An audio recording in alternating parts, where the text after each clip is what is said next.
Hola, Yolanda, ¿estás con una mejor conexión?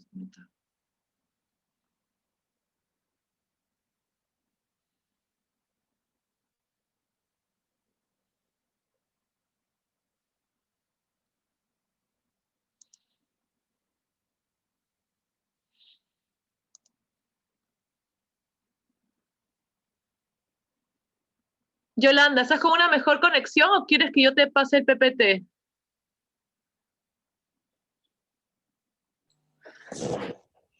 Buenas.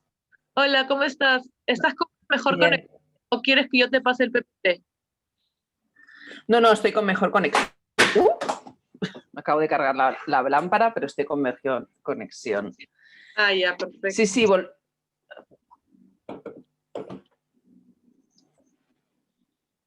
Bueno, es que no se me ve la cara, sí. Pero bueno. No, sí, se ve bien. Vale. Ah, porque dices que es medio oscuro. Sí, pero sí se llega a ver. Vale. No, en principio estoy bien de conexión. Vuelvo a estar en mi casa, que es que no estaba en mi casa el otro día. Ah, ok. Y en principio debería aguantar. Antes he pasado una No, clase sí, si con... estás en tu casa, sí, seguro que aguanta. Igual tú sabes que cualquier cosita, si no, ya tengo la presentación, así que cualquier cosa, pero supongo que todo irá perfecto. Sí. Ya, yo voy a ver un segundo, me voy a conectar también el celular un ratito.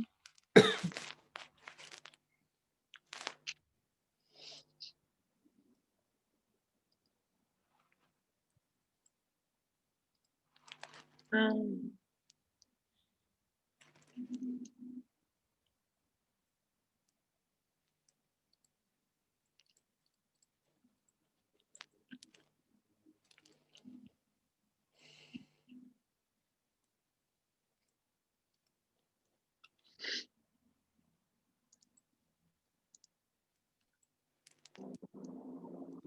Y ese fue el documento que les solicité y están integrando las observaciones que les hicieron en la Cámara, ¿no?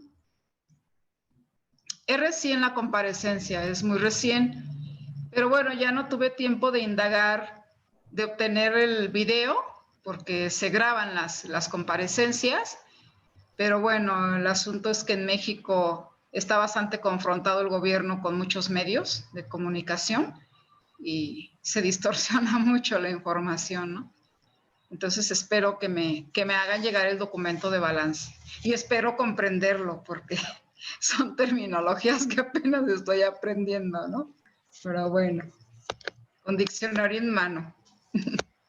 Sí.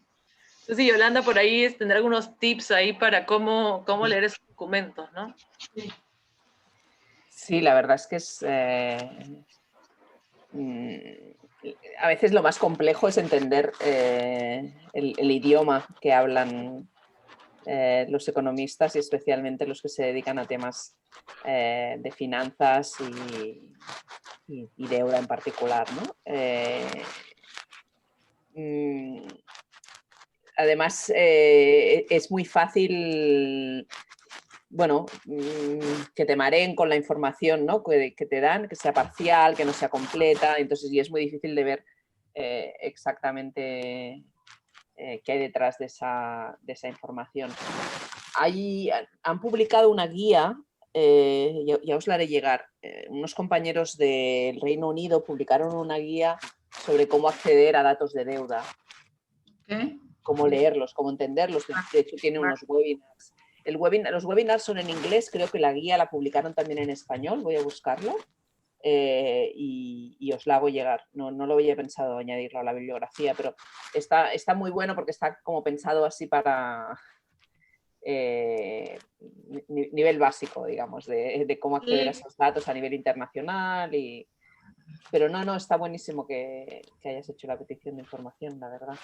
Sí, indagando, imaginé que era más fácil entrar, que había como un informe, pero en realidad hay muchísima información que son documentos muy extensos. Y indagando me enteré de la comparecencia del secretario, ¿no? Entonces, un poquito vi las notas de la comparecencia y presentó un documento, entonces le solicité exactamente ese documento que presentó en la comparecencia del balance. A ver, ¿qué tal está? Quizás en todos los países la comparecencia no es lo mismo que allá, porque es mayormente creo que es algo como medio legal para presentar pruebas, ¿no? Eso es simplemente un informe. Es Sí, un sí, acá. informe, Sí, sí. sin embargo, el Senado tiene la potestad de sancionar por falsedad de información o algo así. Nunca lo ha hecho, pero tiene esa potestad, ¿no? Es algo muy curioso porque, pues si no, no tuviéramos los niveles de corrupción que tenemos en México, ¿no? Si comparecieran. Pero pues se le llama comparecencia porque tiene esta facultad jurídica el Senado de ejercer sanciones, ¿no? Por falsedad de información, por ejemplo. Concretamente por eso. Perfecto, entonces quedó súper claro y como todavía nos quedan varias clases, esperemos que tener información antes de que termine nuestro curso. Si es que se cumple, como dices tú, las fechas correspondientes. Esperemos que sí. Y la otra es que en México estamos con la paridad de género. Entonces, varios estados el próximo año tendrán, bueno, ya existe la paridad en el Senado y varios estados tendrán la paridad en los congresos locales. Entonces, yo creo que las mujeres tienen que observar mucho las finanzas, no son muy dadas a estar en las finanzas, ¿no? Entonces, en una cuestión de paridad, creo que es importante ir colocando en la agenda que vigilen y participen de las decisiones de las finanzas, ¿no? Un buen punto, y acá también el 2022 serían las primeras elecciones con paridad en los gobiernos locales, así que eso acá es una buena reflexión. Bueno, es una buena reflexión y efectivamente las mujeres no suelen estar en esas comisiones también, ¿no? Entonces, gracias por la oportuna reflexión y ahora sí la dejo a Yolanda adelante. Gracias, María del Refugio. Vale, pues bueno, muchas gracias. Buenas tardes y buenas noches acá. Yo creo que hoy va a ser mejor que el otro día porque en principio no voy a tener los problemas técnicos que tuve el otro día porque ya estoy en mi lugar normal de trabajo con buena conexión a internet, pero bueno, si hay alguna cosa me dicen y lo resolvemos. Sí que tengo la presentación que les han compartido, que la tengo acá. La presentación que he enviado incluye tanto las cuestiones que tratamos el otro día como las que vamos a tratar hoy. Y luego he enviado unos cuantos enlaces a algunos textos sobre deuda, perspectiva feminista, deuda y derechos de las mujeres. De hecho, dos de estos textos han sido escritos con Verónica, la Serafín, y la compañera de Latindad. Así que mérito compartido. Y que de alguna manera engloban todas estas cuestiones que hemos estado hablando estos días. Voy a ver si amplío esto. Sí, vale. La intención de hoy es abordar dos cuestiones. Una es entrar más a profundidad a los diferentes mecanismos por los cuales la deuda puede ser un instrumento de incremento de las desigualdades y violación de los derechos de las mujeres, y entonces entrar como vía por vía cómo sucede esa relación. Y luego dedicar una parte de la sesión a hablar de alternativas y de cómo resolver las crisis de deuda desde una perspectiva feminista, ¿no? Y de hecho una de las cuestiones que quería poner encima de la mesa en esa segunda parte es la iniciativa de las auditorías, y me va muy bien el comentario que ha hecho la compañera porque está muy, muy ligado con esto, ¿no? No sé si hay alguna pregunta pendiente, alguna cuestión que quedó pendiente del martes. Me espero un momento a ver si alguien... Sí, yo lo que hice fue en nuestra pizarra del Classroom, puse algunas de las cosas que se discutieron aquí, que se discutieron el día lunes, como una forma también de que quien no vino pueda un poco saber lo que se discutió. Puedo también, si no hay, no sé si alguien tiene alguna pregunta, puedo recordar un poquito en 2 minutos. Bueno, yo voy a ir haciendo algún recordatorio, ¿no?, en referencia a lo que discutimos el lunes, pero no sé si querías dejar un espacio por si alguien tenía alguna duda más en concreto. O sea que con esto no puedo ver el chat ahora. No veo nada, entonces empiezo, le doy a la presentación y si hay alguna cuestión, si hay alguna pregunta, me interrumpís por la voz porque yo no veo el chat mientras hago la presentación. No hay problema, no hay problema. ¿De acuerdo? Entonces haré la primera parte, que es un poco más larga, abrimos un poco de espacio para debate, preguntas y comentarios y luego abordamos la segunda parte más sobre esas alternativas y soluciones con perspectiva feminista. ¿De acuerdo? Bueno, pues ahí vamos. El lunes, en realidad toda la explicación, y de hecho voy a ir a una de las...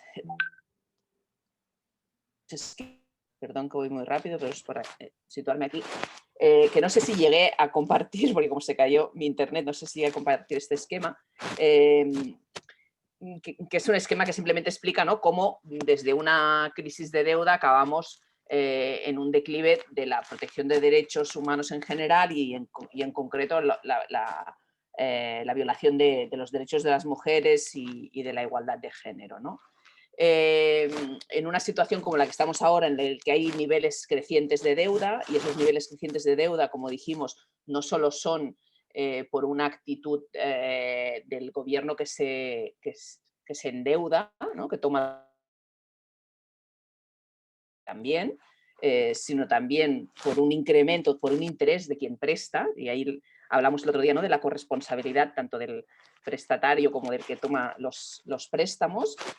Cuando ese crecimiento de la deuda llega a unos niveles que se dicen de insostenibles, veo que se me han colado aquí cosas en inglés, pero bueno, incrementa el pago de la deuda, incrementan los pagos de intereses y la amortización de la deuda, que sumado a que algunos países del sur tienen que pagar altos tipos de interés, significa que cada vez más un porcentaje mayor del presupuesto del Estado se dedica a devolver esa deuda. Eso quiere decir, eso se traslada en recortes del gasto público, recortes en los servicios públicos, privatizaciones y asociaciones público-privadas. En muchas ocasiones simplemente porque los gobiernos esa es la decisión que toman, porque el marco general es el de la perspectiva neoliberal, ¿no?, lo que algunas llamamos el delirio de la austeridad, y le llamamos delirio porque hay esa creencia que es la austeridad la que nos saca de estas situaciones, cuando en realidad eso, y crisis tras crisis lo hemos demostrado, eso no es cierto, ¿no? La austeridad lo que hace es profundizar las crisis económicas y afianzar la violación de derechos económicos, sociales y culturales, a la vez que suponer un beneficio para las grandes corporaciones que se benefician, digamos, de estos procesos de privatización, ¿no?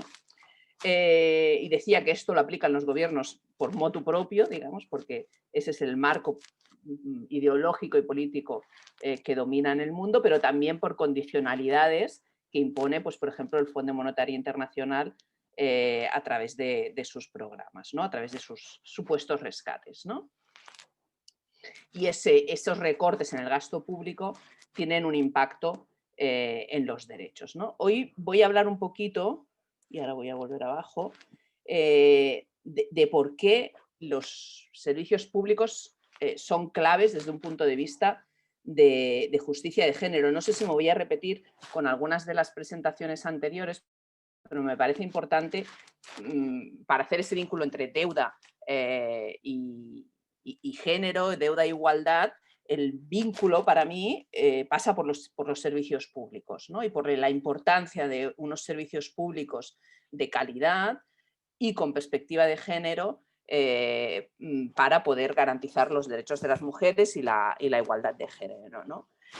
Porque cuando estos servicios públicos se diseñan teniendo en cuenta las desigualdades que existen, y por lo tanto las necesidades específicas de las mujeres, pero también las desigualdades en el repartimiento de trabajos no remunerados, las desigualdades en los salarios o en los grados de ocupación, etcétera, etcétera, esos servicios públicos tienen capacidad de reducir o incluso de revertir esas desigualdades, ¿no?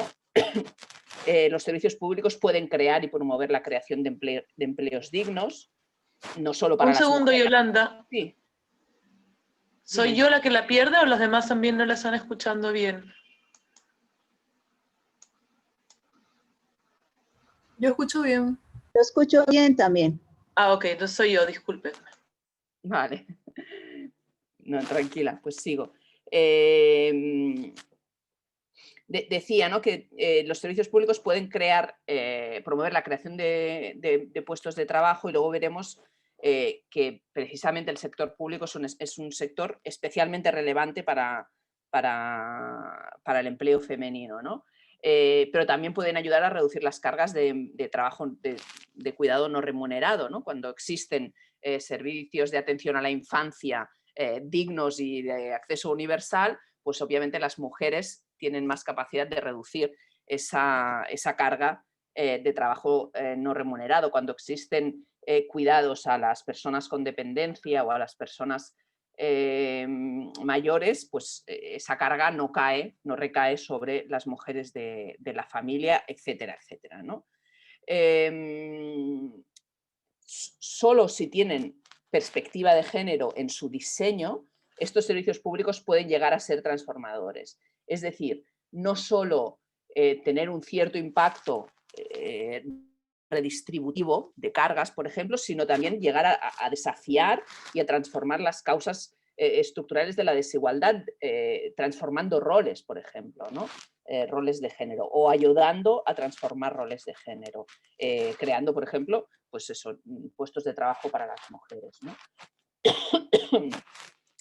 Y en este sentido no se trata de tener un sistema de servicios públicos para hacer más llevadera la desigualdad, ¿no?, para reducir algo la carga sobre las mujeres, sino para transformar de forma más profunda la distribución de poder y la distribución de recursos también, ¿no? Porque esos servicios no dejan de ser tanto recursos directos, ¿no?, el acceso a esos recursos, a la sanidad, a la educación, sino recursos de futuro, ¿no? La capacitación a través del sistema público, de un buen sistema público de educación, te da acceso a recursos laborales, económicos, culturales en el futuro, ¿no? Perdón, que no está...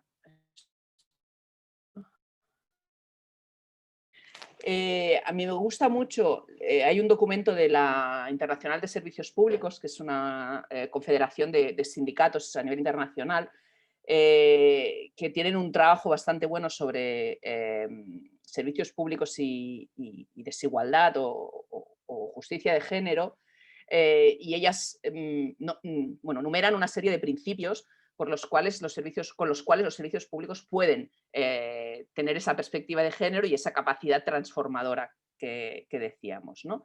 El primero es que el acceso debería ser universal, y acceso quiere decir accesibilidad, asequibilidad y aceptabilidad, es decir, que se acepten todas las diversidades existentes a nivel social, y cobertura universal, es decir, para todas las personas, ¿no?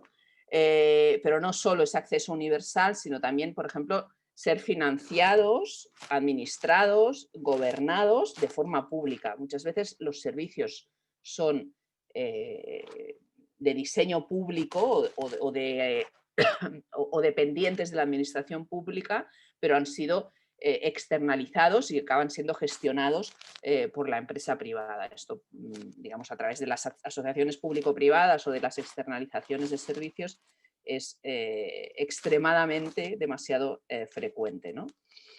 La gestión de esos servicios públicos para ser transformadora tiene que ser transparente, participativa, y en esa participación y en esa transparencia deben poder participar también las mujeres y los grupos de mujeres, los movimientos feministas, y rendir cuentas sobre la toma de decisiones, porque solo así se puede llegar a influir en cómo se diseñan esos servicios públicos y asegurarse que se diseñan con esa perspectiva de género, ¿no? Y finalmente deben ser, no provistos, perdón, esto es un error, deben ser proveídos, es decir, quien gestione y dé ese servicio deben ser trabajadores y trabajadoras del sector público, no externalizados, lo cual debe asegurar que sea un trabajo digno, ¿no? Me parecen condiciones como muy básicas, pero que explican muy bien a qué nos referimos cuando decimos servicios públicos de calidad, ¿no? Aquí, bueno, serían estos principios, según el ISP, ¿no? Decía, ¿no?, que estos servicios pueden tener esa capacidad transformadora, ¿no? Por ejemplo, creo que me he vuelto atrás, sí, disculpar. Digo, me estoy repitiendo, ya.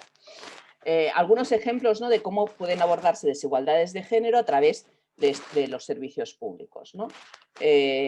Pues, por ejemplo, antes hablaba, ¿no?, las mujeres asumiendo la mayor parte del trabajo de cuidados y doméstico no remunerado, esa carga puede ser reducida con servicios públicos, especialmente en las áreas de salud, cuidado de niños, pero también en servicios como la provisión de la energía o del agua, ¿no?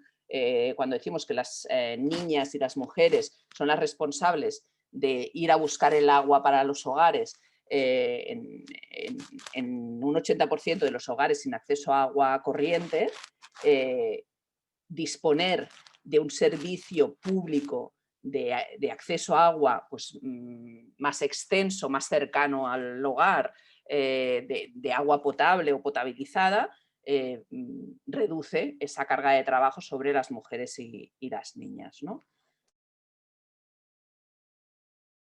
Y lo mismo con la energía, ¿no? El tema de la creación de puestos de trabajo, la participación de las mujeres en el empleo público es casi un 5% mayor que la de los hombres en los países del sur global, ¿no? Y entonces la creación de empleo en el servicio público acaba generando más oportunidades para las mujeres, ¿no? Bueno, hay otros casos, pero para no extenderme, bueno, sí que hay uno que es muy importante, que es el tema de la educación, ¿no?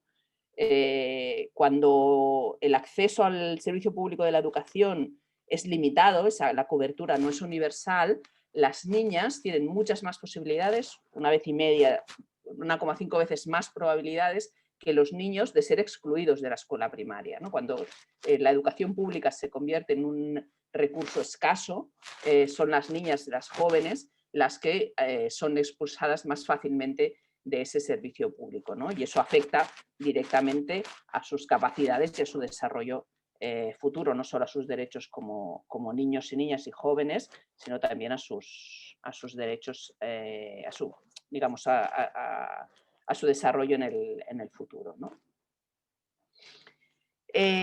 Cuando el sector de los servicios públicos con la deuda, antes os enseñaba ese flujo, digamos, de cómo a través de la deuda se puede llegar a impactar en los recortes en servicios públicos. Hay otro factor que tenemos que tener en cuenta y que mencioné el otro día, pero me parece importante recalcar aquí, que es cómo se ha generado esa deuda. Si esa deuda se ha generado precisamente para invertir en unos servicios públicos de calidad, universales y con perspectiva de género, bueno, pues quizás no estamos hablando de la deuda en un sentido problemático, ¿no? Es una deuda en positivo. Y por lo tanto esa deuda puede generar recursos para avanzar en la lucha por la igualdad y en los derechos de las mujeres. Desgraciadamente, como sabremos en la mayoría de nuestros países, eso no es así o no ha sido siempre así. En muchos casos ese endeudamiento se utiliza para financiar deudas privadas, para los rescates del sector privado, cuando hay una crisis de deuda o una crisis en el sector privado, ahora está pasando, por ejemplo, en el sector del turismo y los gobiernos salen al rescate de las grandes empresas multinacionales, asumiendo parte de la deuda de esas empresas, se endeudan para hacer esos rescates, ¿no? En el 2008-2010, aquí en Europa sobre todo y en Estados Unidos, se incrementó la deuda pública a causa del rescate del sector financiero, ¿no? Pero bueno, en América Latina hay ejemplos muchísimos de cómo las deudas privadas han sido socializadas y han sido asumidas por el Estado, incrementando la deuda pública. Se incrementa la deuda también para financiar las pérdidas derivadas de la evasión fiscal, de los flujos financieros ilícitos, de la fuga de capitales. El caso de Argentina en los últimos años es paradigmático, ¿no? Hay un análisis de la Fundación SES que decía que la mayor parte de los préstamos entre 2016 y 2018, incluido el préstamo del FMI de más de 50.000 millones, iba a decir 50 millones, ojalá, 50.000 millones de dólares, fue utilizado para cubrir eso, el déficit, la fuga de capitales y los pagos de intereses de deuda, que es también uno de los destinos principales del endeudamiento, ¿no? Es pagar la deuda acumulada, ¿no? Y entrarse en una rueda. Nosotros utilizábamos mucho la metáfora de la bola de nieve, ¿no? Porque va creciendo para poder pagar la deuda anterior, ¿no? Es un fenómeno parecido al que pasa con la deuda privada, la deuda de las familias, que se endeudan para poder pagar las deudas existentes y entran en un bucle del cual es prácticamente imposible salir. Pues a los estados les pasa lo mismo, ¿no? En muchos otros casos también, y aquí tengo el caso de Mozambique, pero hay muchos casos en diferentes países también de América Latina en los que esa deuda ha ido a parar a proyectos de corrupción, a proyectos de fondos robados, a proyectos que no se sabe dónde han ido los fondos. Es lo que en los movimientos sociales han llamado deudas ilegítimas, es decir, deudas que realmente no han beneficiado, no solo no han beneficiado a la población, sino que han ido a destinos ilícitos o como mínimo ilegítimos, ¿no? Infraestructuras que no se utilizan, infraestructuras en beneficio de unos pocos, de unas élites. Tendríamos muchísimos casos, ¿no?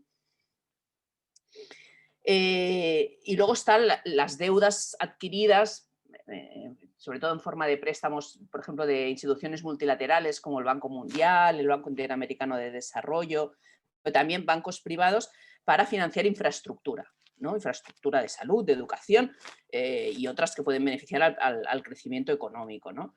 Carreteras, aeropuertos, diferentes infraestructuras industriales o de movilidad. Esas infraestructuras pueden beneficiar a los derechos de las mujeres. Lo que pasa que en demasiadas ocasiones no se priorizan infraestructuras con perspectiva de género o infraestructuras en sectores donde la ocupación femenina sea mayoritaria, sino todo lo contrario, ¿no? Son sectores como el transporte, la agricultura industrial, la explotación de recursos naturales. En algunos de estos sectores, como la agricultura industrial, sí que generan puestos de trabajo para las mujeres en muchas ocasiones, pero son puestos de trabajo precarios.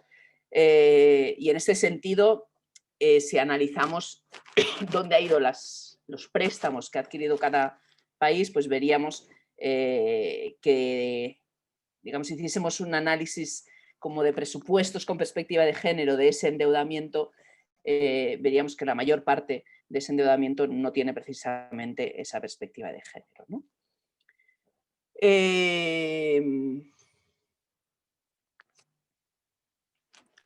No sé por qué voy para adelante y para atrás sin darme cuenta.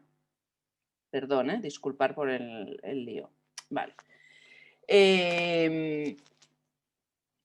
Decíamos, ¿no? El vínculo entre deuda y servicios públicos puede estar en lo que financias, ¿no? Y deuda y género, en lo que financias, pero también en esos recortes, ¿no? Lo que estamos viendo ahora y lo que hemos visto en los últimos años y lo que hemos visto en anteriores, es precisamente cómo el elevado nivel de endeudamiento, cuando se llega a un nivel de deuda no sostenible, esos crecientes pagos de la deuda acaban desviando los recursos públicos precisamente a pagar la deuda y no a financiar los servicios públicos, ¿no?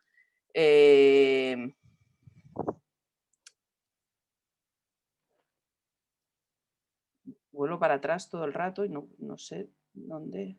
Aquí, vale, aquí es. 33. Okay. Perdón, ahora. Este es un esquema que creo que presenté, no sé si llega a presentar, bueno, que tenía al final de la sesión del lunes, y que intenta resumir cuáles son esas vías, ¿no?, por las cuales los recortes generados por la deuda impactan en los derechos de las mujeres, ¿no? Iré más o menos bloque a bloque, y he puesto como en un color más oscuro los bloques que voy a ir tratando, explicando esas vías, digamos, de transmisión entre la deuda, los servicios públicos y la amenaza a los derechos de las mujeres, ¿no? Las primeras son claras, ¿no? Es la reducción de servicios especialmente dirigidos a las mujeres, ¿no? Especialmente recortes en salud reproductiva, apoyos a víctimas o a supervivientes, perdón, de violencia machista. Son sectores, además, que cuando hay recortes son los primeros que se recortan. Creo que eso lo expliqué también el otro día, ¿no? Pero luego simplemente el recorte en inversión y en gasto de servicios públicos tiene un impacto directo sobre las mujeres por el simple hecho, por un lado, de ser mayoría entre las poblaciones más vulnerabilizadas y más precarizadas, y porque las mujeres dependemos o dependen más, especialmente desde esta visión interseccional, dependen más de esos servicios públicos, pues, para garantizar incluso la supervivencia.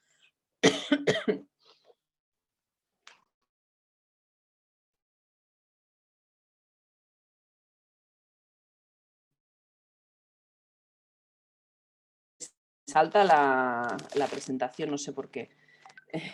Claro, sí, haciendo un sí, PDF, usualmente los PDFs no se mueven solos, pero ya. Ya. No hay problema. Pero... Vale. Perdón, vale. La siguiente vía sería la promoción de las asociaciones público-privadas y la privatización, ¿no?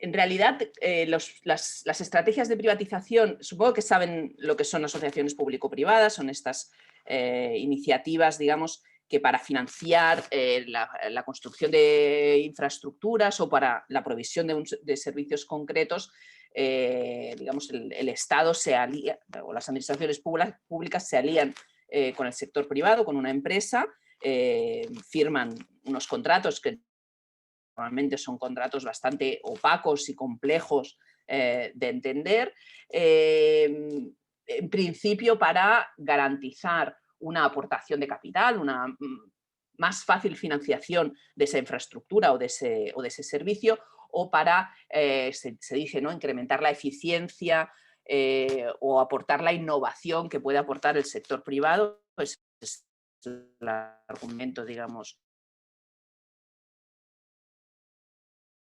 o normalmente no se cumple, ¿no?, a los servicios públicos, ¿no?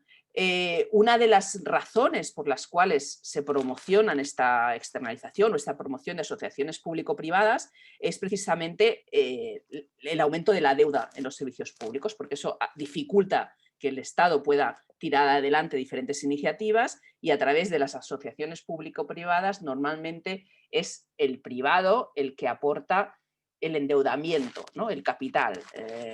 Digamos que queremos construir un hospital, como administración pública nos aliamos con una constructora privada y con una empresa privada especializada en la construcción y la gestión de hospitales. Es esa empresa privada la que se endeuda para construir el hospital, en todos los casos con garantía del Estado, es decir, con un aval de la administración pública, y con unas condiciones de explotación de ese servicio público, por ejemplo, en este caso el hospital, que permitan a la privada recuperar la inversión inicial y tener beneficios por la explotación de ese servicio, ¿no? Cuando la deuda es muy elevada, la administración pública argumenta que esa es una forma, digamos, de tirar adelante infraestructuras y de tirar adelante la gestión, de la mejora, digamos, en los servicios públicos sin necesidad de endeudarse directamente. Lo que sucede es que en la mayoría de estos casos, cuando el negocio no funciona, digamos, cuando esa inversión no sale bien, se ejecuta el aval del Estado, la deuda de la empresa privada pasa a convertirse en deuda pública. Cuando el negocio funciona, suele ser porque ese negocio está implicando pues, elevadas tarifas de acceso a ese servicio, por ejemplo, una precarización de las condiciones de los trabajadores y especialmente las trabajadoras que proveen ese servicio público. Es decir, la empresa privada que se mete en una asociación pública o privada lo hace para ganar dinero. Si ese servicio o esa infraestructura no era viable o no era eficiente económicamente desde el punto de vista de la administración pública, para serlo desde el de la administración privada, de algún lugar tienen que sacar el beneficio y normalmente es pues, o del aumento de los precios y de las tarifas o, porque en muchas ocasiones son los dos, de la mayor explotación de los trabajadores y las trabajadoras, ¿no?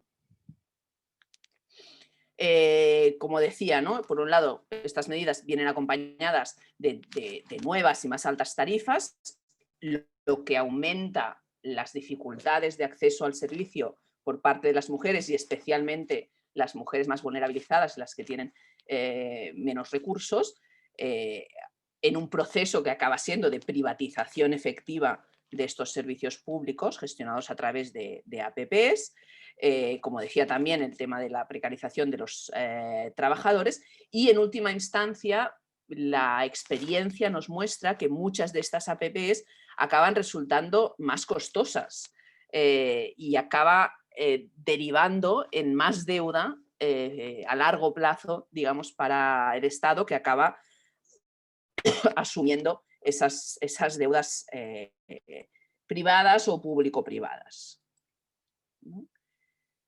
El tema de del aumento de tarifas por la externalización o la privatización de servicios estaría también ligado con el tema de la reducción de subsidios sobre alimentos, sobre energía o sobre otros productos, que también es una medida que acostumbran a aplicar los estados y los gobiernos directamente o por indicación del Fondo Monetario Internacional para reducir el gasto público y poder pagar la deuda, ¿no? Ese impacto sobre todo es en mujeres más empobrecidas que tienen a su cargo pues la cocina, la alimentación de la familia, el calentar el hogar y tienen que acceder a esos alimentos o a esas fuentes de energía con los pocos recursos que tienen disponibles, especialmente grave para familias monomarentales, ¿no? Otra vía a través de la cual se genera este impacto es a través de los sistemas de protección social de los cuales las mujeres acostumbran a tener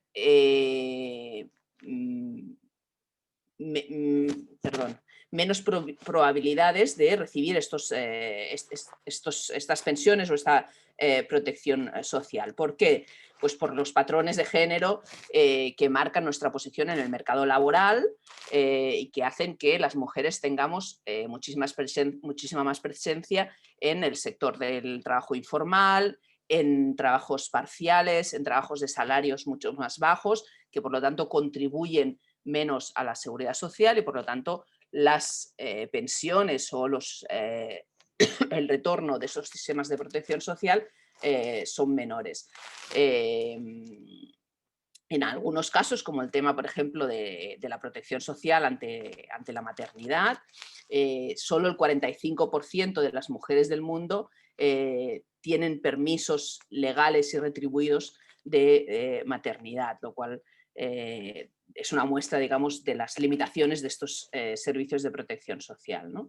El Banco Mundial y el FMI junto con otras organizaciones internacionales en el ámbito del desarrollo, han promovido en los últimos años lo que se llama los sistemas de protección social focalizados. Yo no sé si esta traducción es correcta, pero son programas en los que las prestaciones sociales no son universales, tampoco son contributivas, sino que se dan a grupos determinados de la población, sobre todo a las poblaciones más empobrecidas, pero están condicionados a que esas poblaciones pues, cumplan con una serie de condiciones. Por ejemplo, enviar a los niños a la escuela, ¿no? Algunos estudios hechos desde la economía feminista demuestran que estos esquemas de sistemas de protección social focalizados que se aplican para reducir gastos, porque son más baratos, digamos, que los sistemas de protección social universales, acaban reforzando estereotipos de género en lugar de desafiarlos. Y en muchos casos acaban aumentando el trabajo de cuidados no remunerados de las mujeres, ¿no? Y no llegan a toda la población que necesita estas contribuciones, ¿no?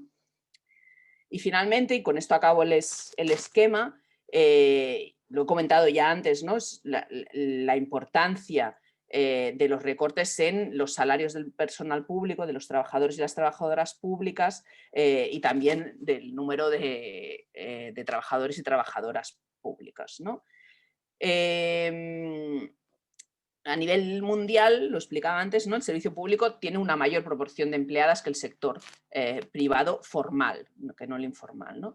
Las mujeres a menudo se concentran en ciertas áreas de este sector público, en posiciones de menos responsabilidad, con menores salarios y son posiciones que acostumbran a estar más afectadas por las medidas de austeridad. Es decir, cuando hay recortes en los salarios públicos, no recortan el salario de los directores de los servicios, sino que recortan los salarios de trabajadoras, enfermeras, digamos, cuidadoras, limpiadoras, ¿no? Las trabajadoras de rangos inferiores, ¿no? Trabajadoras sociales, profesoras. O puestos administrativos que tienen menor nivel salarial, ¿no? Está la segregación tanto vertical como horizontal, porque también los recortes se acaban concentrando también en sectores que concentran ocupación femenina, como la educación, la salud, el trabajo social, ¿no? Esta segregación es derivada de los roles que existen y que también son la causa de la brecha salarial, ¿no? Como las mujeres cobran menos, hasta un 86% menos que los hombres en el sector público, estos recortes proporcionalmente las afectan más, ¿no? Es decir, aunque el recorte fuese equivalente en todos los ámbitos, si tú cobras mucho menos, ese recorte tendrá más impacto en tu capacidad de consumo, en tu capacidad de llegar a cubrir las necesidades básicas tuyas y de tu familia, ¿no? Y finalmente, esa reducción de calidad, de cobertura, de accesibilidad de los servicios públicos acaba afectando a la carga adicional que las mujeres tomamos en las tareas del trabajo, de cuidado, que los servicios públicos dejan de proveer o proveen en menor medida, ¿no? El otro día os decía la frase esta de FEMNET, de que esos recortes se realizan a sabiendas de que existe este trabajo no remunerado de las mujeres como amortiguador, ¿no? Ese trabajo no remunerado es el que hace posible que se puedan hacer estos recortes, porque si no la sociedad, digamos, se caería, porque alguien acaba haciendo ese servicio que deja de hacer el Estado, ¿no?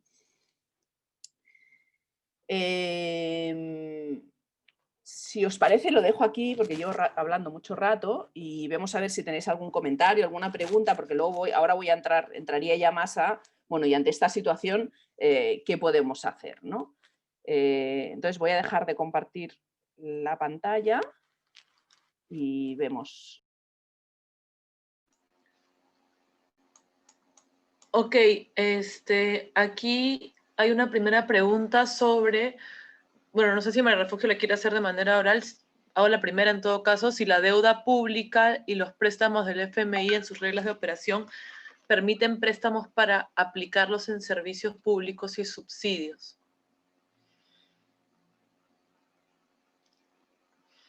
Perdón que tenía me he silenciado el micrófono sin darme cuenta. Los préstamos del FMI en realidad son préstamos que cubren déficit, por lo tanto sí pueden ir a servicios públicos y subsidios. Es decir, los préstamos del FMI no van a proyectos en concreto. Es un país que no tiene suficientes recursos para pagar su deuda o para cubrir un déficit comercial, acude al FMI para cubrir ese déficit, ¿no? De alguna manera, y por lo tanto de forma indirecta sí que puede ir a aplicar a los servicios públicos o a pagar subsidios, ¿no?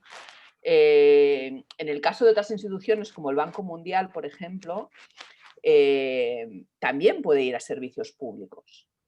Lo que pasa que la tendencia es que el Banco Mundial prioriza préstamos, Banco Mundial y Banco Interamericano de Desarrollo, préstamos en los que intervenga el sector privado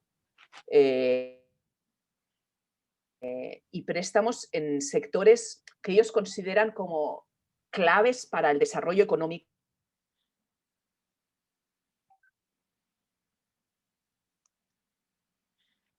Y normalmente no consideran los servicios públicos como claves para el crecimiento económico, aunque lo son. Es decir, invertir en servicios públicos en realidad genera crecimiento económico, incluso desde el punto de vista capitalista del crecimiento económico. Pero consideran esos sectores que tengan un retorno más rápido hacia la economía, como pueden ser grandes infraestructuras, ¿no? Que permitan pues, la modernización del país, el enfoque hacia la externalización, es decir, hacia el comercio exterior, la explotación de recursos para la exportación, etcétera, etcétera, ¿no? Es decir, no es que no se permita por sus normas internas, pero generalmente no pasa. No sé si te he contestado, María del Refugio. Sí, me parece que sí, pero María del Refugio también tenía otra pregunta. No sé si quieres hacerla, María del Refugio, directamente. Bueno, es que estaba pegadito a eso, todos estos programas que incluso son los programas que se consideran para el avance de las mujeres. Estos programas, bueno, uno es el gran problema de que a las mujeres solamente se les considera como vulneradas o vulnerables, ¿no? Esa es una lucha, por ejemplo, acá en México, a pesar del cambio de gobierno y cambio de participación política de las mujeres, se sigue considerando como solo vulneradas y con cuestiones asistencialistas, ¿no? Y existe todavía la política focalizada. Ese es un asunto que se tiene que hacer un cambio ahí programático, presupuestal, porque siguen siendo el paquete de las políticas focalizadas. Y las mujeres están en esas políticas focalizadas. Entonces, es el programa nacional o las políticas públicas a nivel nacional para el avance de las mujeres, pues están en este paquete de atención como un grupo de personas vulnerables, ¿no? Y están en el paquete que se llama políticas focalizadas, ¿no? Y yo ahí comentaba, lo comento breve, que en el 2010 hicimos un monitoreo a nivel nacional, una red de promotoras y asesoras rurales y la red de género y economía. Hicimos un monitoreo de un programa y a los hallazgos le pusimos, el documento de hallazgo, le pusimos el dinero del diablo, por todos los conflictos que generaba, ¿no? Y esto que comentabas, ¿no? El asunto de no tener criterios, perspectiva de género y de empoderamiento y crecimiento de las mujeres, llegaron a darse conflictos desde el interior de la familia, en donde existen los machismos y alcoholismos y otras cosas y violencias que se cruzan y que violentaban más a las mujeres para quitarles ese dinero, ¿no? Y la otra es este asunto de tan focalizada, que eso es lo complejo, tan focalizada que hicieron los indicadores por persona y no por contexto y no por comunidad, ¿no? Y tampoco son como los más pobres entre los pobres porque comparten un contexto. Entonces había conflictos comunitarios porque una mujer tenía el beneficio y su vecina no, ¿no? Entonces había ahí divisiones. Y otra de las cuestiones es la coerción. En todos los demás programas que hay, que son focalizados, del paquete de focalizados, hay un problema de la ideología, de esta cuestión de ceguera del género, en donde hay, también en ese paquete están programas de subsidios para hombres, campesinos o de otras actividades, y a ellos no se les pide corresponsabilidad, ¿no? Y a las mujeres sí, se les pide corresponsabilidad de regreso. Es decir, por corresponsabilidad tienen que participar de pintar la escuela, el centro de salud, rescatar espacios públicos, una serie de cuestiones, ¿no? Entonces, una de las cosas que tenemos que hacer es sacar la política de género y la política de avance de las mujeres de este paquete de focalizadas, ¿no? Aunque entre la pobreza, entre las pobres, las más pobres son las mujeres, pero esta estrategia focalizada no funciona, pues, ¿no? No ha funcionado. Muy interesante, María Refugio, y creo que lo mismo ha sucedido en el Perú, exactamente lo mismo con el programa Juntos, el nivel de conflictividad en las comunidades, el tema de las mujeres y la carga que supone el programa. No sé si te parece, Yolanda, que recibimos otra pregunta más y respondes todo en bloque o prefieres... ¿Sí? Ok, Tania tenía una pregunta, no sé si la quiere hacer de manera oral, Tania, o prefiere que... Tania tiene micrófono. Hola, Hola, ¿cómo ¿cómo estás? están? Bueno, sí me gustaría mucho, ¿qué tal? Sí me gustaría mucho que nos recomendaras las autoras que trabajan el tema del acceso a los servicios de justicia de género, un poco para mirar cómo podemos hacer el análisis nosotros desde nuestro país, desde la realidad compleja de nuestro país que es Venezuela. Y también quería de pronto, si nos puedes recomendar algunas autoras, algunas lecturas para ir comprendiendo ese tema del endeudamiento y cómo afecta a las mujeres. Y la otra pregunta, ya no me acuerdo, yo la anoté, como dice, a ver si la veo aquí. ¿Pistas para la estadística? Yo quisiera mirar, o sea, o sea, exactamente qué información deberíamos buscar nosotros, nosotras, para averiguar en qué se está usando el dinero de los préstamos. O sea, un poco para saber cuál es esa distribución, porque lo que más me parece interesante de esta sesión y de la anterior es que esto nos muestra un poco para tener una visibilidad pedagógica de qué sucede. Tenemos una familia y el presupuesto de la familia, el marido gana más dinero que la mujer, entonces decide que parte del dinero se lo va a dar a sus amigos para que salven sus negocios en lugar de comprarle de comprar la cocina que en su casa necesitan para, no sé, para que puedan tener acceso al gas. O sea, pongo como un ejemplo así cotidiano que nos pueda servir a todas para mirar qué es lo que está pasando con el dinero de la deuda. O sea, que los hombres están decidiendo qué hacer con ese dinero y eso está afectando la vida cotidiana de las mujeres porque desde el punto de vista del trabajo que nosotras brindamos, que es un trabajo no remunerado, sostenemos este sistema capitalista, pero además sostenemos la crisis. Y cuando hay crisis, pues el dinero se lo damos a los amigos de las empresas. Entonces yo quisiera, se me despertó ahí como una curiosidad, yo quisiera averiguar en mi país qué es lo que está sucediendo, porque tenemos una crisis con el tema de acceso a los servicios, pero quisiera un poco profundizar, investigar sobre el tema, porque aquí, bueno, hay todo un discurso del bloqueo, pero yo siento que hay algo más. O sea, todos sabemos que hay un conjunto de de sectores de la sociedad que están siendo beneficiados por el poco dinero que ingresa a nuestro país y no son precisamente las mayorías en algunos sentidos, ¿no? Ha habido algunas políticas para rescatar el sector privado, pero además tenemos una nueva normativa recientemente aprobada por la Asamblea Nacional sobre una ley antibloqueo que impide que nosotros conozcamos con quién se están haciendo negocios para salvar la situación actual del país. Entonces es secreto, eso generó todo un debate, ¿no? Entonces en este momento es información secreta saber en qué van a utilizar los dineros, con quién van a hacer negocios, con quién van a adquirir materias primas en este momento. Pero de este momento atrás se podría investigar, bueno, realmente qué es lo que está pasando, porque hay la situación que se está experimentando con los servicios. Yo vivo en Caracas tenemos acceso a los servicios, pero sabemos que en los estados no, o sea, en los estados no hay luz todo el día, el servicio eléctrico se suspende y las mujeres están cocinando a leña. Hay una situación bien compleja y yo quisiera como que ahondar.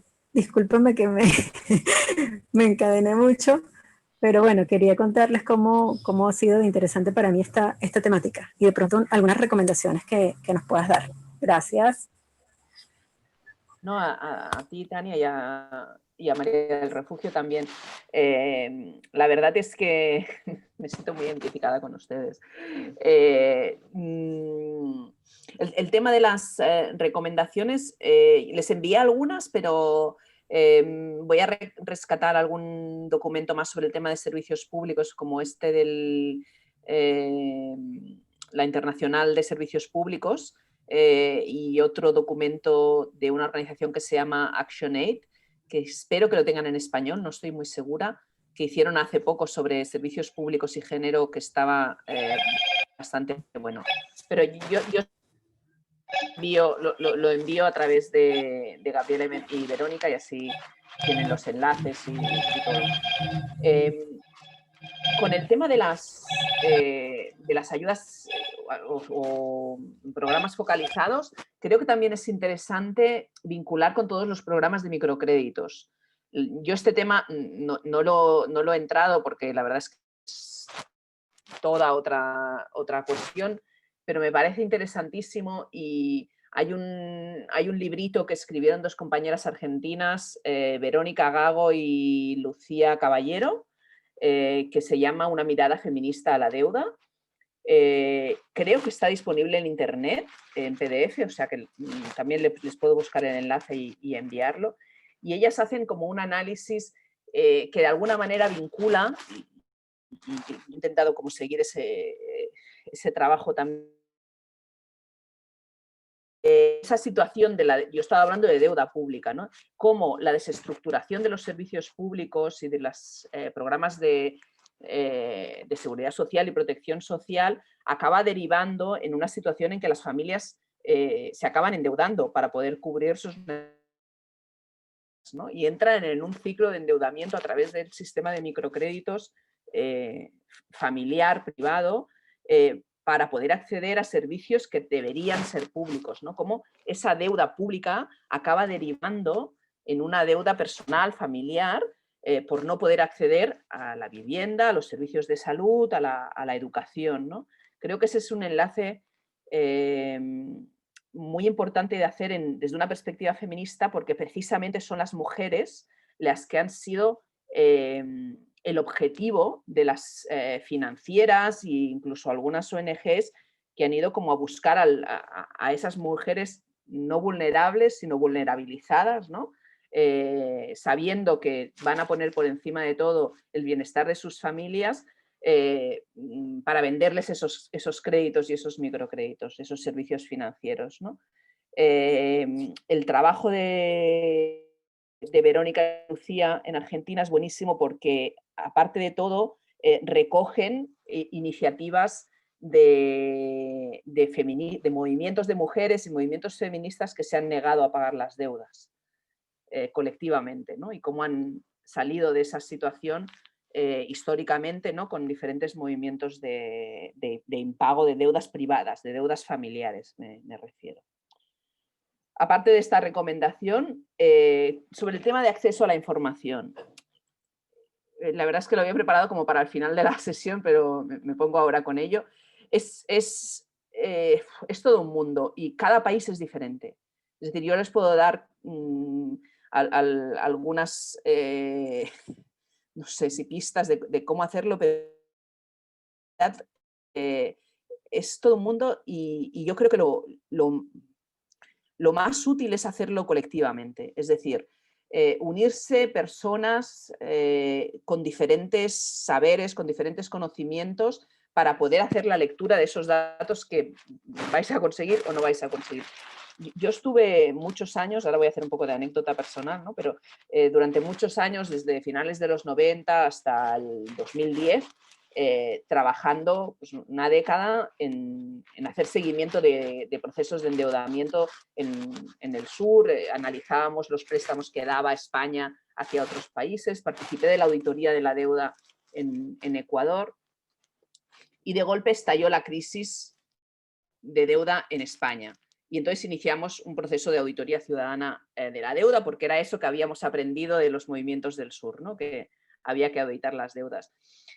En aquel momento me di cuenta de que tenía que reaprenderlo todo, de que todo lo que había aprendido en el proceso de auditoría de Ecuador no me servía para España, porque el acceso de los datos era diferente, porque los datos estaban de formas diferentes, porque el proceso de endeudamiento era diferente, porque era muy difícil saber a dónde estaban destinados los préstamos, ¿no? Esa gran pregunta de dónde se ha destinado ese dinero, en muchas ocasiones está escondida bajo montañas de cifras y es difícil de entender, ¿no? ¿Por qué? Pues porque la mayor parte de los préstamos ahora no son finalistas. Es decir, sí que hay algunos préstamos, sobre todo para infraestructuras, que son los que puede dar el Banco Mundial, el Banco Interamericano de Desarrollo, y ahí hay una fuente de información que es pública y se puede ir a la página web del Banco Mundial y buscar la referencia de cada país y ver ¿no? qué préstamos ha dado para qué proyectos. En el caso de Venezuela no creo que haya muchos por el tema del bloqueo, ¿no? Y ahí sí que se puede ver, por ejemplo, qué infraestructuras se han financiado en base a deuda con el Banco Mundial. Ese sería un ejemplo, ¿no? Pero, por ejemplo, con los bancos privados, esa información no está disponible. Es casi imposible de conseguir. Tú puedes saberlo por noticias en la prensa, que tal banco o tal financiera ha dado un préstamo para hacer tal proyecto, pero difícilmente tendrás acceso a esa información ni en los archivos públicos ni en la información del banco.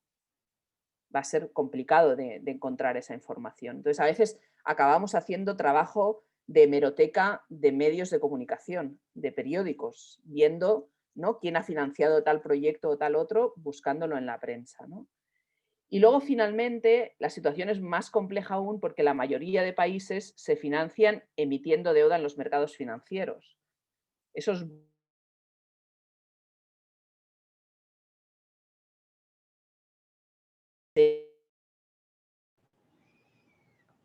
concreta, eso puede suceder, pero en la mayoría de ocasiones,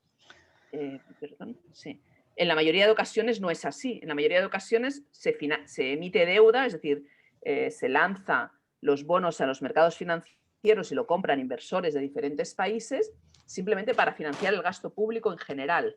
Entonces, lo que tú tienes que ver es el gasto público. Lo que hicimos nosotros, hicimos un análisis de Cataluña, ¿no?, de la deuda de la comunidad autónoma donde yo vivo, y simplemente íbamos comparando cómo evolucionaba la deuda y cómo evolucionaba el gasto público. Y veíamos cómo a medida que iba creciendo la deuda, se iba reduciendo el gasto en sectores como la sanidad, como la educación, como los servicios de apoyo a supervivientes de violencia de género, ¿no? Hay un efecto estadístico, ¿no?, que nos mostraba esa correlación, pero no quiere decir que esa deuda haya ido a parar a esos proyectos o a otros, ¿no? Era complicado saberlo. Yo vinculo ese análisis, esa auditoría de la deuda, por ejemplo, con un análisis de los presupuestos de gasto utilizando las metodologías de presupuestos con perspectiva de género, ¿no? Esto es un ejercicio bien interesante, decir, bueno, entre este año y este año ha aumentado la deuda en mi país. Voy a ver en qué se ha gastado el dinero, el presupuesto público en esos años. Y ahí es donde vemos, o donde podemos ver más o menos hacia dónde ha ido destinada esa deuda. Pero no hay, en muchas ocasiones no hay una vinculación directa. En otras sí, ya les digo. Por eso que es complicado ese ejercicio. Es apasionante. Una vez empiezas, no puedes parar. Eso también es un poco adictivo.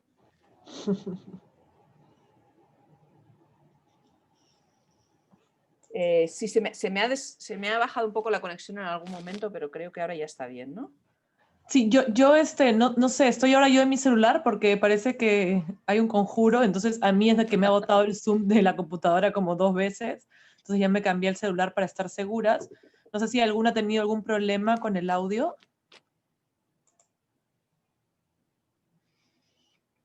Creo que no, entonces continuemos. Vale. Si no hay más preguntas, voy a enseñar un momento 3 diapositivas más, que las tengo acá.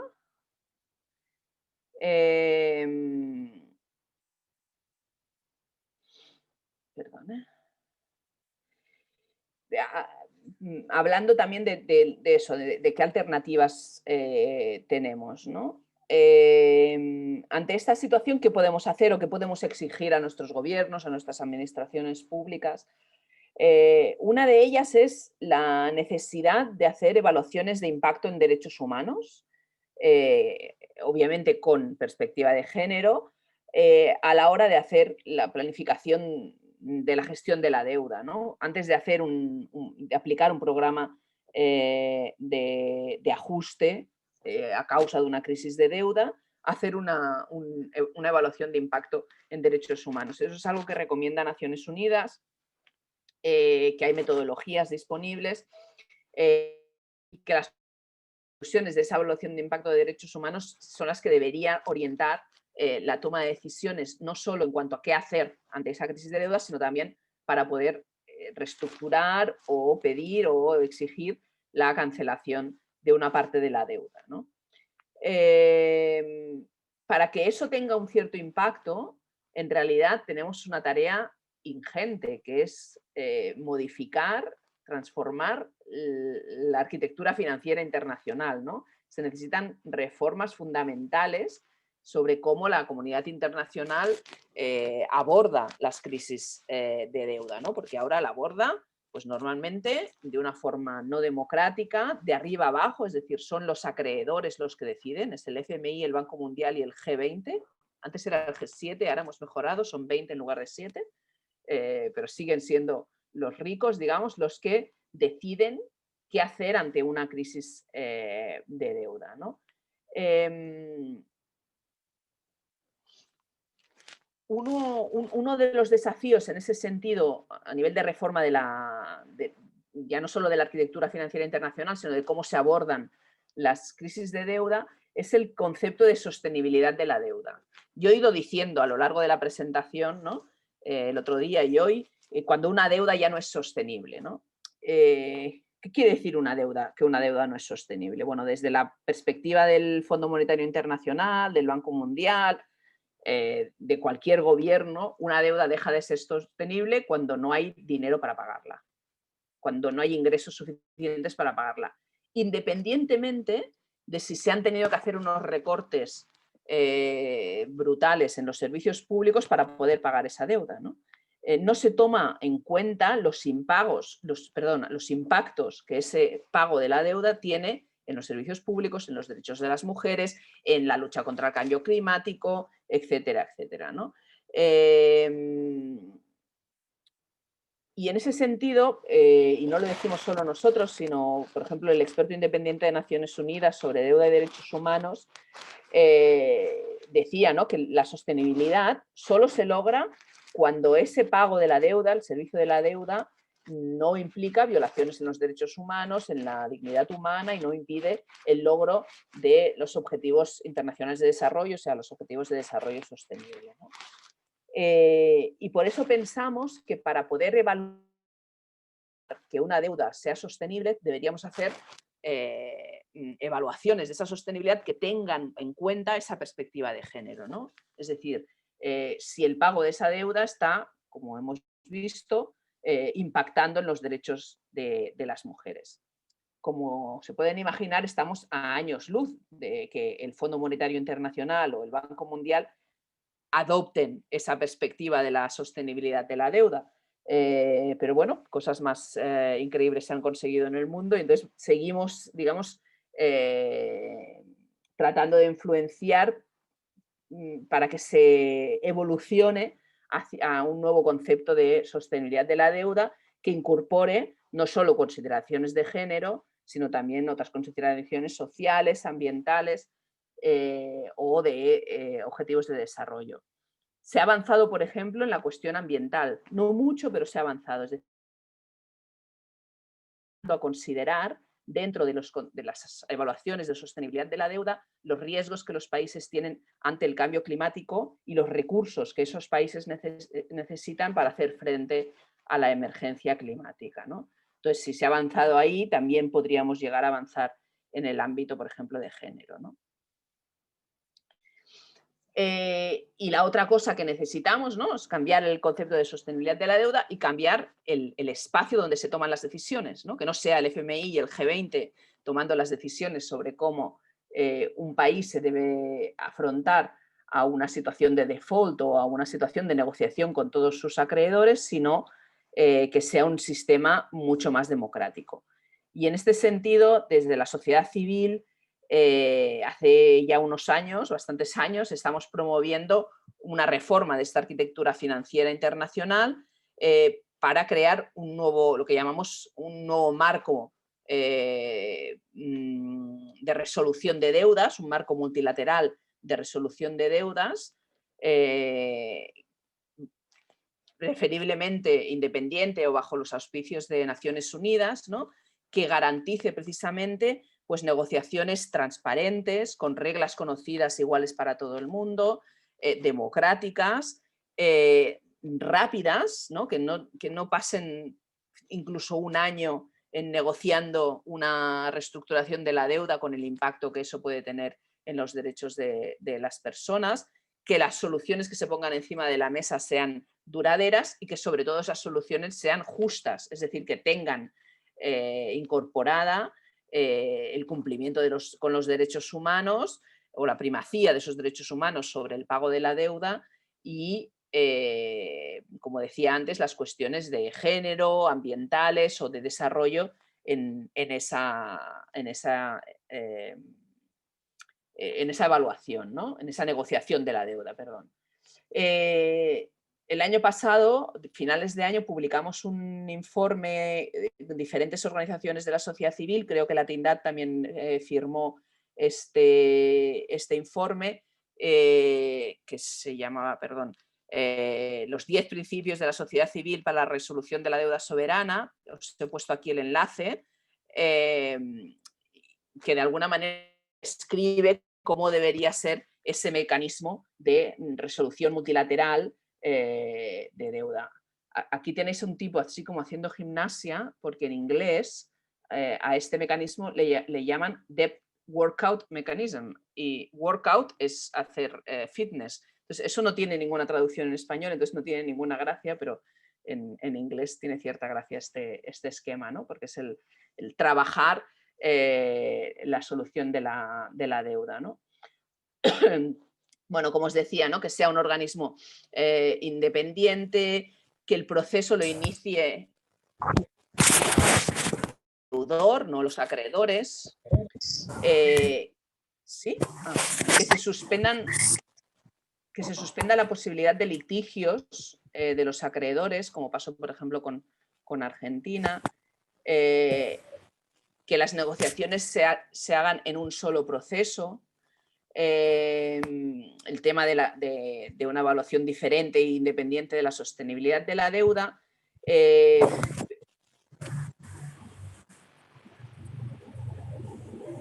no sé, tengo como unos sonidos, bueno, decía, ¿no? Poner por encima de todo las necesidades de la población y dar prioridad a los derechos humanos, el tema de transparencia, pero también el tema de, y me voy al número 5, de participación de todas las partes interesadas. Es decir, que en estos procesos pueda participar también la sociedad civil, pues por ejemplo a través de auditorías ciudadanas o con participación ciudadana de la deuda, ¿no? Y aquí acabo con esto, ¿no? Que está vinculado con lo que estábamos hablando ahora hace poco de cómo obtener los datos. ¿Qué necesitamos? Necesitamos mayor transparencia. En el ámbito de la deuda, como decía antes, el acceso a los datos es un drama, no hay la transparencia que necesitamos, ni de los acreedores privados, ni de las instituciones financieras multilaterales, perdón. Pero también transparencia sobre el tema de los gastos para poder hacer, por ejemplo, análisis de presupuestos de género. Necesitamos coordinación entre diferentes movimientos sociales. Necesitamos que los feminismos formen parte del movimiento de deuda para que esos análisis y esas auditorías tengan perspectiva feminista. Y necesitamos que se rinda cuenta de la deuda a los ciudadanos y a las ciudadanas, ¿no? Y ahí la herramienta de las auditorías es muy importante, ¿no?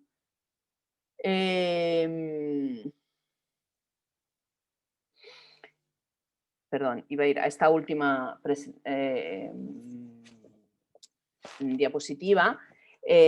Una de las cuestiones importantes al analizar las cuestiones de deuda, reformas macroeconómicas, presupuestos públicos, es que tenemos muy pocos datos desagregados para hacer estos análisis. Entonces, el acceso a los datos desagregados, la existencia de esos datos desagregados sería también importantísima, ¿no? Y aquí teníamos una lista de cuestiones que proponíamos que podemos hacer, ¿no? La primera es esa, ¿no? Tener en cuenta los impactos en los servicios públicos y sobre todo en las mujeres cuando analizamos esas reformas macroeconómicas, pero también tener en consideración la cuestión del trabajo de cuidados no remunerado, ¿no? Es una cuestión que no se ha tenido casi nunca en cuenta cuando hablamos de deuda hasta recientemente, ¿no? El tema de incorporar ese análisis de las asociaciones público-privadas y de la privatización de servicios y cómo eso incorporan riesgos tanto para el endeudamiento como para el aumento de la desigualdad de género, ¿no? Algo que hoy no he comentado mucho, pero incorporar en ese análisis obviamente un enfoque interseccional, ¿no? Mirando cómo otras áreas de discriminación también se ven afectadas por esos recortes en los servicios públicos. Esa perspectiva de género muchas veces se realiza en artículos, en informes, pero demasiado a menudo se dejaba en la puerta cuando hacíamos incidencia a instituciones financieras internacionales, ¿no? Parecía que al FMI no le podías hablar de género. Bueno, eso está cambiando poco a poco, pero es importante que esa perspectiva feminista se incorpore a los procesos de incidencia institucional, ¿no? Como decía, algo que podemos hacer es promover, realizar o participar en procesos de auditoría e incorporar también esa perspectiva de género y esos impactos sobre las mujeres cuando hablamos públicamente de deuda, ¿no? Cuando la deuda aparece en los medios de comunicación nunca se relaciona con los derechos de las mujeres. Bueno, pues intentar de alguna manera romper esa dinámica. Estas serían algunas de las recomendaciones de cosas que se pueden empezar a hacer y que tienen que ver con estas iniciativas que decíais, ¿no? De buscar información y analizar esa información, pero también poderla, digamos, compartir, explicarla y, como decía antes, hacerlo colectivamente, ¿no? Incorporando saberes de activistas en el movimiento climático, en el movimiento ecologista, en el movimiento contra la deuda, en el movimiento feminista, cuando se juntan esos diferentes movimientos sociales abordando la cuestión de la deuda, es mucho más poderoso el análisis que se puede hacer, ¿no? Y creo que esto ya es lo último que tenía, sí, exactamente. Entonces vuelvo a descompartir esto y...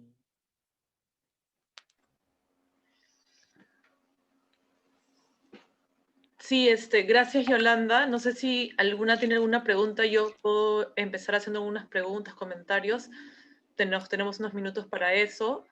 Si es que alguien también quiere tomar la palabra, por favor, adelante, ¿no? Yo veía dos temas que me parecen interesantes y que pueden, o sea, pensando también con quienes dialogamos, ¿no? A veces aquí hay compañeras que son de trabajo, el trabajo estatal, y creo que eso es interesante, ¿no? O sea, pensar como tú dijiste que, dado que, porque en un momento dijiste que había una brecha salarial, creo como de 86%, pero me imagino que esa brecha es ocupacional, no tiene que ver con el mismo trabajo, sino con que las mujeres están en la parte más baja de los trabajos, ¿no? Entonces, es importante como exigir, en el tema del gasto público y los servicios, pues ahí las mujeres, como dijiste tú, ser un espacio de trabajo seguro y formal, es un espacio a defender por las mujeres, ¿no?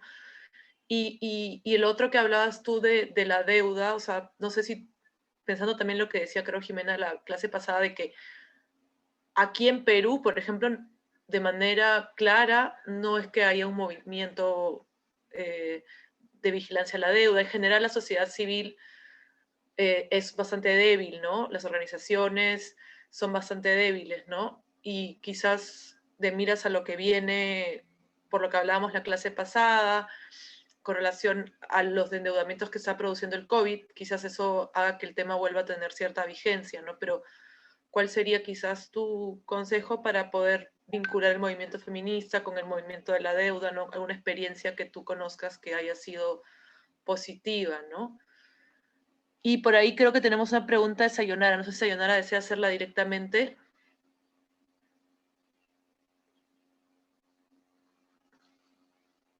Sobre las auditorías de la deuda, qué tan difícil es hacerlas de manera, acceder a ese tipo de información. Si quieres voy contestando esto que comentabas, Gaby. Yo creo que, desgraciadamente, el escenario al que nos abocamos es el más propicio para esas alianzas, ¿no? Porque como que lo que preveemos es un escenario de austeridad, de mayores privatizaciones, es algo ante el que los movimientos de mujeres se van a organizar. Y ahí va a tener que haber una confluencia, ya no necesaria, sino casi natural, ¿no? de aquellas que estamos igual luchando contra esa austeridad ¿no? Llegando desde la deuda, con aquellas que lleguen a luchar contra esa austeridad llegando desde el feminismo, ¿no? Entonces, el tema de las consecuencias de la deuda y el impacto a través de esas medidas de austeridad y esos programas de ajuste que se van a empezar a imponer en diferentes países, creo que es un elemento de relativa fácil confluencia entre movimientos de deuda y movimiento feminista. Como dices tú, en muchos países no existe ese movimiento de deuda, ¿no? En España, de hecho, es casi inexistente. Somos, no sé, casi, yo diría que 10 personas que estamos aún manteniendo ese trabajo vivo. Pero somos personas que trabajamos, que estamos en otros movimientos, ¿no? Y entonces esa conexión, pues, con el movimiento sindical, con el movimiento municipalista, con el movimiento ecologista, es lo que hace que simplemente aportemos la visión ya no transversal, sino aportarle el elemento deuda al análisis que hacen, pues eso, ¿no? Desde el sindicalismo, desde las trabajadoras públicas, como tú decías, desde el movimiento de lucha contra el cambio climático, que hay muchísimas vinculaciones entre una cuestión, entre la deuda y el cambio climático, ¿no? Y por lo tanto buscar esos espacios, digamos, de confluencia, a veces casi puntuales, ¿no? Y ahí voy a intentar responder a la pregunta de Sayonara intentaba también antes, ¿no? Decía que es un poco muchas veces es complicado acceder a ese tipo de información. A la información que es relativamente fácil de acceder es la información general sobre evolución de la deuda. Ahora mismo el Banco Mundial tiene muchísimos datos accesibles sobre la deuda de los diferentes países de América Latina. La mayoría de países, no todos, por ejemplo, Venezuela no comparte sus datos con el Banco Mundial, lo cual me parece absolutamente legítimo, pero por lo tanto los no están en las bases de datos mundial. Y creo que hay algún otro país de América Latina que tampoco están disponibles. Pero bueno, esa es una fuente y es relativamente sencillo de acceder y de hecho la guía que les comentaba antes de la gente de Jubilee Debt Campaign, que son los compañeros del Reino Unido, lo que hace es guiarte a través de las bases de datos del Banco Mundial para acceder a esos datos de deuda, ¿no? En muchas ocasiones los ministerios de finanzas tienen informes de deuda y ahí también suele ser relativamente accesible, pero eso depende de cada país y del nivel de transparencia de la gestión de cada país. Suele ser accesible la información de deuda en términos generales, como decía yo antes, ¿no? ¿Cómo ha evolucionado la deuda? Eso es relativamente fácil de conseguir y de ver. Lo que es difícil es entrar en el detalle. Entonces, si esa información es difícil de acceder, ¿cómo abordamos los procesos de auditoría? Nosotros lo hemos hecho y después de haber hecho diversos intentos a través de casos concretos. Todo el mundo conoce en su país, en su ciudad, en su región, un proyecto, por ejemplo, de infraestructuras fallido, con corrupción o de esos proyectos inútiles que los gobernantes digamos, financian o se endeudan para financiar, que no es útil para la población, ¿no? Lo que llamamos los elefantes blancos, ¿no? Pues empezar auditando uno de esos proyectos, ¿no? Es un proyecto emblemático que conecte con la ciudadanía, que la ciudadanía pueda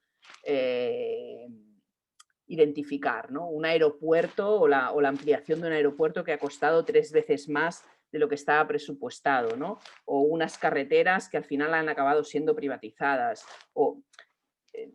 Supongo que surgirán, todas tendrán en la cabeza algún ejemplo de alguna gran infraestructura inútil que se ha financiado y que ha costado miles de millones en su país. Y esa es una manera de empezar, por un proyecto concreto. Entonces, a partir de ahí, con este proyecto aprendes, digamos, a navegar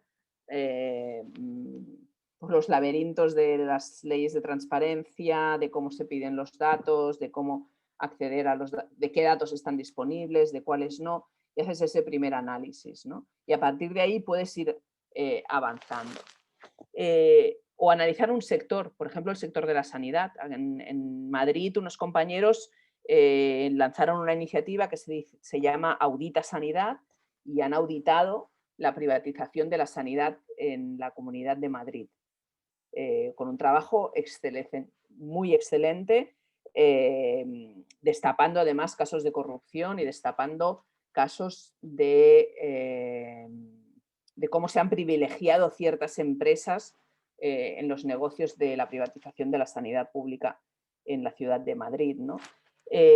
También en la ciudad de Madrid se hizo un proceso participativo en el cual diferentes ciudadanos y ciudadanas señalaban qué infraestructuras querían.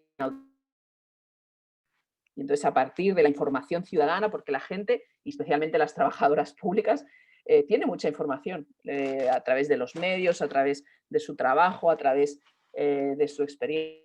Entonces, iban como acumulando información que tenían diferentes personas y haciendo esa especie de auditoría ciudadana, quizás más rudimentaria, no tan profesionalizada, pero que conecta mucho con la gente, ¿no? Con lo que la gente sabe y con lo que la gente entiende y que permite explicar qué vinculación tiene eso con la deuda, ¿no?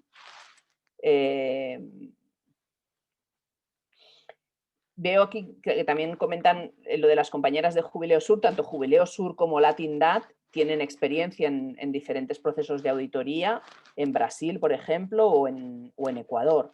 Yo creo que tienen ahí un conocimiento acumulado en la región en procesos de auditoría, que es del que nosotras hemos aprendido. O sea que les invito a que conecten con ellas. Y además, en el caso de Ecuador, perdón, el proceso de auditoría también se hizo con perspectiva de género y hubo ahí un análisis, yo creo que muy pionero en aquel momento, en el año 2007-2008, sobre los impactos de género del proceso de endeudamiento de Ecuador. Muy interesante. Intentaré también buscar esa referencia y hacerla llegar. No sé si hay alguna pregunta más o comentario. Gracias por tu respuesta.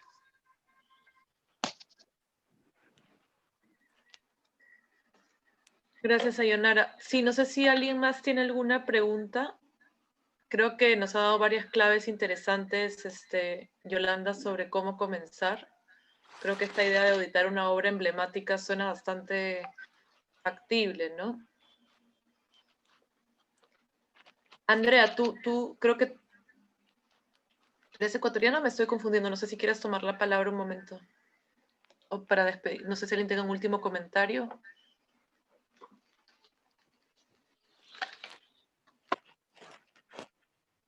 Sí, yo solamente quería acotar también que se hizo una auditoría no solamente a la deuda, sino también a los procesos, los tratados bilaterales de inversión en Ecuador, que digamos hay un caso emblemático que fue el caso de Chevron y Texaco. Entonces hicieron una auditoría súper extensa sobre los impactos de estos tratados bilaterales, pero no estoy segura si hubo un enfoque de género.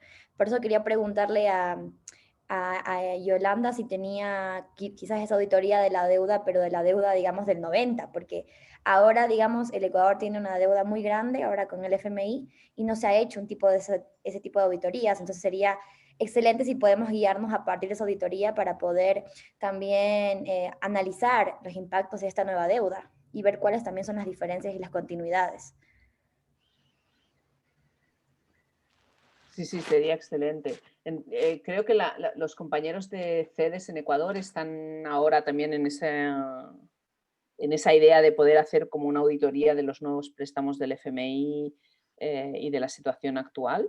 Pero bueno, no sé concretamente, no sé qué planes tienen, pero alguna de esto tenían. Y sí, les buscaré el informe de auditoría de deuda de Ecuador, la parte de perspectiva de género. Yo creo que lo tengo que tener en algún lugar y se los hago llegar. Sería genial. Muchas gracias. Me había olvidado de aquel trabajo. Gracias. Ok, entonces muchas gracias, Yolanda. Creo que nos vemos contigo solamente estas 2 clases, ¿verdad? Entonces creo que replico que todas están muy, muy agradecidas y ha sido algo muy interesante, algo que a veces no pensamos siempre cuando hablamos del tema de género y economía y creo que eso también es importante, ¿no? Y ver cómo lo logramos vincular con nuestras agendas. Pues muchísimas gracias a vosotras. La verdad es que es un placer. Una lástima no poderlo hacer en persona, pero gracias a que no es en persona puede haber gente de diferentes países, o sea que seguramente es posible gracias a que es virtual. Y bueno, a disposición, o sea, en la medida que el trabajo me lo permita, porque el volumen es importante, pero en la medida que el trabajo me lo permita, a mí este tema me apasiona, el tema de las auditorías de la deuda es algo en el que me he implicado a nivel personal muy profundamente y por lo tanto, pues si puedo ayudar en lo que sea, contar conmigo porque pienso que es una buena experiencia siempre y cuando no te obsesiones con ella, porque a veces no vas a llegar al fondo del problema, ¿no? Pero sí, es una herramienta que tenemos los movimientos sociales para analizar lo que nos ha pasado y lo que ha pasado en nuestro país y por lo tanto es bueno que la socialicemos y la compartimos, o sea que yo encantada de hacerlo. Y sobre la presentación y los documentos, si tienen alguna duda, pues yo ya intentaré resolverla online y les enviaré, me he apuntado aquí una lista de cosas a enviarles, a complementar ya las lecturas que he enviado. Dale, gracias, gracias Yolanda. Entonces, con las demás nos vemos el próximo lunes y seguramente Verónica va a seguir ahondando en estos temas y vamos a poder seguir discutiendo. Entonces, muchas gracias y nos vemos la próxima semana. Muy bien, Gracias. muchísimas gracias. Hasta luego, gracias, Yolanda. Chao, buenas noches. Chao, pasen bien. Gracias. Hasta Muchísimas luego. gracias. Gracias, gracias, gracias.